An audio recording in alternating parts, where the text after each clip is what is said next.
a formação de professores e o desenvolvimento de competências. Educação continuada, quarta às 18 e reapresentação quinta às 2 da tarde e sexta às 7h30 da manhã.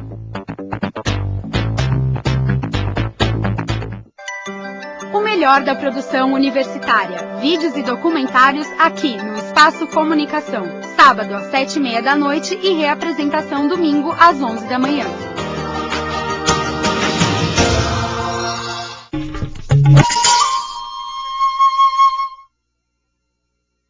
O Arte e Letra está de volta com Vladimir Safatli, autor do livro Cinismo e Falência da Crítica. Vladimir, sua explicação foi brilhante. Agora, continuando, você vê o cinismo assim como uma nova ordem moral, e é ele que vai produzir a falência da crítica? Acho que não é exatamente uma nova ordem moral, né, mas é uma estrutura que se generaliza enquanto processo de funcionamento da vida social. Agora, sobre a questão da relação entre cinismo e crítica, acho que o problema central é mais ou menos o seguinte: nós sempre compreendemos a crítica como uma operação de comparação entre valores e casos. Certo. Quer dizer, eu tenho, nós, num certo acordo intersubjetivo, nós temos certos valores, né? Tolerância, democracia, por aí, justiça, e nós sempre acreditamos que criticar significava comparar esses valores com alguns casos empíricos. E falar, não, esses casos eles não conseguem realizar os valores. Né? No caso, quando nós temos uma sociedade que funciona a partir de uma racionalidade cínica, a coisa não pode funcionar mais dessa forma. Por quê? Porque no cinismo, esses valores são conservados, mas eles são torcidos no processo de aplicação. Então eles já não me garantem nada. O que, inclusive, demonstra um conteúdo de verdade bastante interessante no cinismo, que demonstra como nós ganhamos muito pouco, quando nós estabelecemos critérios normativos gerais. Que não é esse o caminho que vai garantir... Ganhamos muito pouco, você diz o que? A sociedade toda com essas... Não, nós não temos garantia de clareza nos processos de julgamento das ações, das condutas. Né? Simplesmente apelando à existência de critérios normativos gerais. Então, nesse sentido, quer dizer, o que é interessante é que, a partir dessa dinâmica do cinismo, nós compreendemos que talvez não se trate mais de tentar comparar critérios e valores. Mas talvez nós chegamos num momento onde nós devemos dar um passo além na crítica e começar a criticar os nossos próprios valores. Interessante, bem interessante. Hegel falou do esvaziamento de toda a substancialidade normativa do social. Como é que o pensamento de Hegel fundamenta o seu trabalho? Pois o primeiro capítulo ele começa exatamente com uma reflexão sobre filosofia hegeliana, na verdade sobre a maneira com que o Hegel lê e interpreta um texto fundamental para essa discussão sobre o cinismo, que é o texto do Diderot, que chama O Sobrinho de Rameau. Inclusive, hoje existe uma bela tradução em português, quer dizer, fácil de ser encontrado. Né? Bem, agora... O papel da filosofia hegeliana nesse caso é, grosso modo, o seguinte: o Hegel foi o primeiro a ter compreendido que a modernidade ela era indissociável de um processo de dissolução das certezas vinculadas à tradição, vinculadas a alguma forma de substancialidade ou alguma forma de natureza não problemática. Né? Essa dissolução está totalmente vinculada à ideia de que a modernidade ela vem junto com o crescimento de um sentimento de indeterminação. É uma discussão que aparece depois do Durkheim, quando o Durkheim vai falar sobre o suicídio por anomia, né? Aparece no Weber, com a ideia do desencantamento.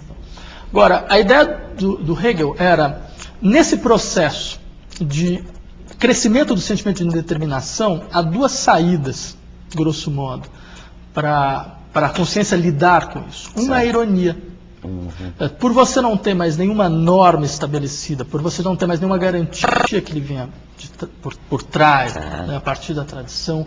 Então, a subjetividade ela tende a ironizar cada vez mais o seu modo de conduta, o seu modo de ação. E não é por outra razão que o Hegel está pensando no momento onde a ironia aparece como um elemento maior, né, não só da literatura romântica, do romantismo, né, da ironia romântica, mas de um modo de vida, que era como os românticos viam, ironia como modo de vida. A gente pode dizer que, na verdade, o que o Hegel procura é transformar a dialética numa espécie de antídoto contra a ironia. Então, na verdade, você tem um conflito entre ironia e dialética. Eu tentei partir daí, mostrando que é a mesma crítica que o Hegel faz em relação à ironia, é uma crítica que funciona já um padrão para que nós possamos pensar a estrutura do cinismo na contemporaneidade. Interessante. Agora esclareceu realmente. Em Adorno e a Mínima Moralia, está presente a questão da ironia também, não é? Como fator de sobrevivência do poder. Esse poder se deixa representar de forma irônica e assim ele continua a se representar? Essa é uma boa continuação dessa outra que você questão, estava colocando. Porque, de uma certa maneira, o Adorno dá continuidade a essa reflexão hegeliana. Porque o Adorno tem uma teoria da ideologia. Ele insiste que a ideologia é um conceito que tem um grande potencial explicativo, mas ele já não acredita na ideia clássica da ideologia como aquilo que só pode ser explicado a partir da reificação da consciência e por aí vai. Uma falsa consciência que alienada do domínio da aparência.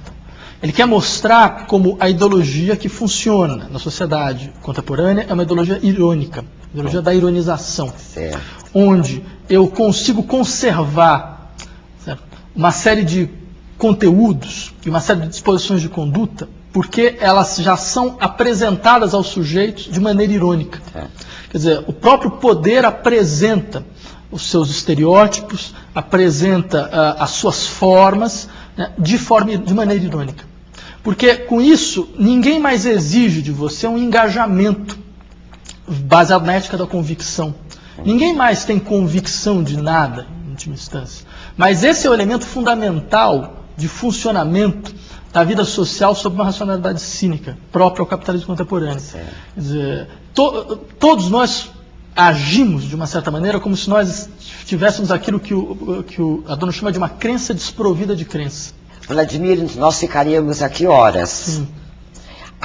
É muito enriquecedor o seu livro, ele está muito bonito, inclusive a capa com essa mordaça, né, na boca, nos olhos, é muito significativa. Ele é da Boitempo, não é?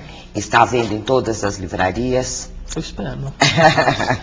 Nós só temos a agradecer a sua presença, desejar-lhe muito sucesso, não só com esse, mas que venham outros livros também. Eu que agradeço a oportunidade de participação. Parabéns. Muito obrigado.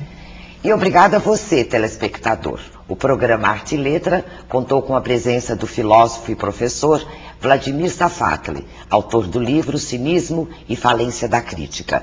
E para você que quer nos enviar alguma sugestão, dúvida ou crítica, o e-mail do programa é arteletra@usjt.br. Até o próximo.